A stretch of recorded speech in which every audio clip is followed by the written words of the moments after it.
चंद्रपुर नाम का एक छोटा सा गांव था जो पहाड़ियों और घने जंगलों के बीच बसा हुआ था।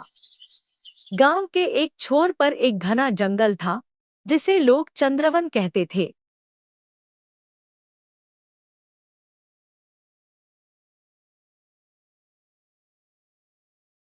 इस जंगल के बीचों बीच एक प्राचीन पत्थर का मंदिर था जो अब खंडहर बन चुका था।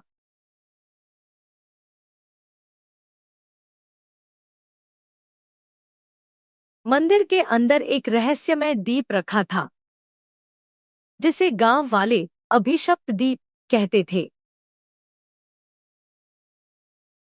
दिन के उजाले में भी कोई उस मंदिर के पास नहीं जाता था। रात के समय तो वहां से रोने, हंसने और किसी के पैरों के घिसटने की आवाजें आती थी। कभी लगता जैसे कोई पुकार रहा हो, तो कभी जैसे कोई चेतावनी दे रहा हो। कहा जाता था कि वह दीप साधारण दीप नहीं था। उसमें अग्नि नहीं, बल्कि आत्माओं की ऊर्जा जलती थी। जो भी व्यक्ति उसे गलत नियत से छूता, वह या तो पागल हो जाता या फिर कभी वापस नहीं लौटता। लेकिन गांव में यह भी मान्यता थी कि अगर कोई सच्चे दिल, निस्वार्थ और धैर्य से भरा व्यक्ति उस दीप को प्रज्वलित कर दे, तो उसकी सारी पीड़ा समाप्त हो सकती है। चंद्रपुर में रहता था मोहन, एक सीधा साधा लकड़हारा। उसकी पत्नी बीमार रहती थी और दवाइयों के लिए उसके पास पैसे नहीं थे।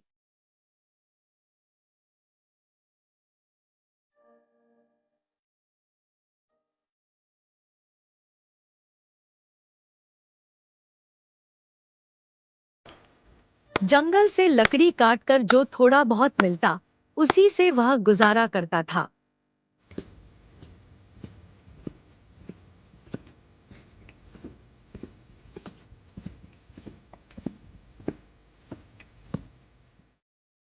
मोहन का बचपन का दोस्त था राघव। राघव तेज दिमाग वाला था, लेकिन लालच से भरा हुआ।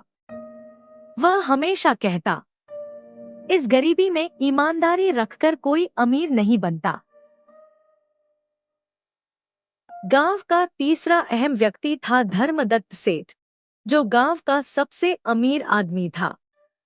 बाहर से धार्मिक, अंदर से निर्दयी। उसने आधे गांव को कर्ज में जकड़ रखा था।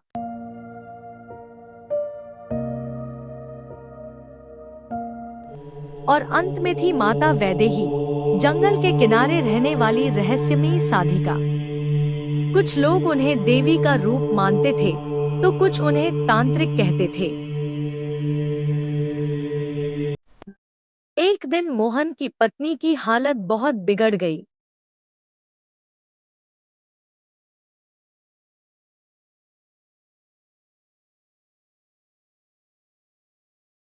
सेठ धर्मदत्त ने साफ कह दिया, अगर पैसा नहीं है, तो अपनी जमीन मेरे नाम कर दे।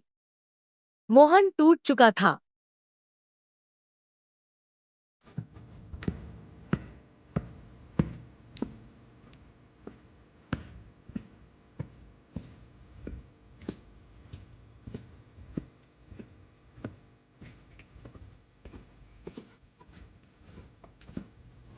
उसी रात राघव उसके पास आया।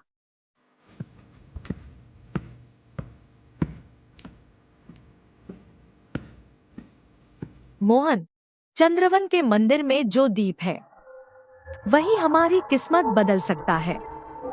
मैंने पुराने ग्रंथों में पढ़ा है, अगर उसे जगा दिया जाए, तो धन, शक्ति, सब मिल सकता है। मोहन डर गया। वो दीप शापित है। राघव हंसा। शाप सिर्फ डरपोकों के लिए होता है।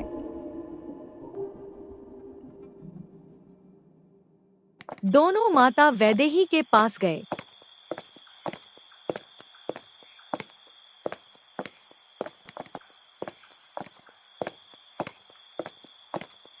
उनके आश्रम में अजीब सी शांति थी। जलती धूप, दीवारों पर पुराने चिन्ह और हवा में मंत्रों की गूंज। माता वैदेही बोली, दीप तुम्हारी परीक्षा लेगा। 3 द्वार खुलेंगे, डर, लालच और त्याग। जो तीसरा द्वार पार करेगा वही बचेगा। राघव ने बेचैनी से पूछा, दीप कहाँ है? जहाँ आत्माएं जागती हैं, कहकर माता ने आंखें बंद कर ली।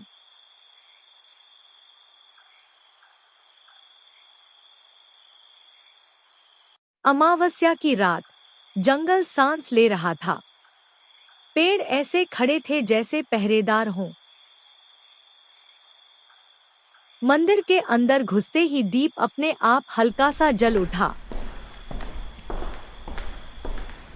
अचानक मंदिर की दीवारों पर परछाइयां चलने लगीं। मोहन को अपनी बीमार पत्नी दिखाई दी।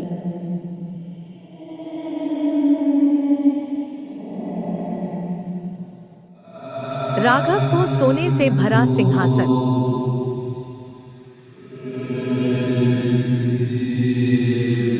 एक आवाज गूंजी, जो देख रहा है वही तेरी सच्चाई है।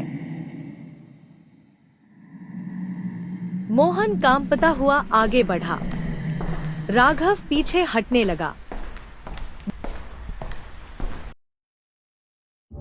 दीवार से एक कंकाल निकला और बोला, मृत्यु स्वीकार है? मोहन बोला, अगर इससे किसी की जान बचे। कंकाल पीछे हट गया।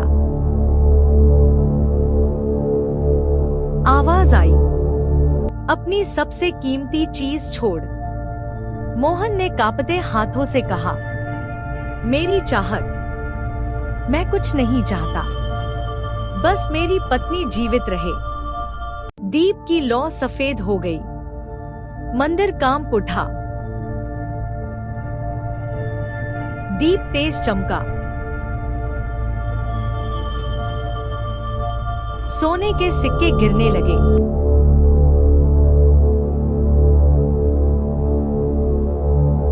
राघव पागल हो गया।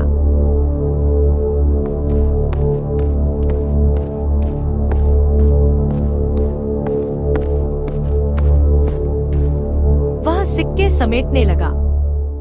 जैसे ही उसने दीप को छुआ, एक चीख, उसका शरीर पत्थर बन गया। माता वैदेही प्रकट हुई।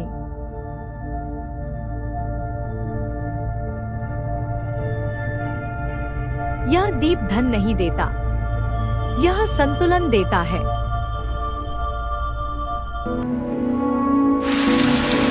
मोहन के गांव में बारिश हुई।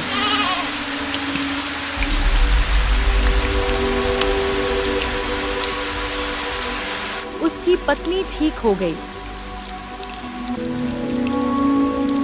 धर्मदत्त सेठ का साम्राज्य टूट गया और चंद्रवन फिर शांत हो गया।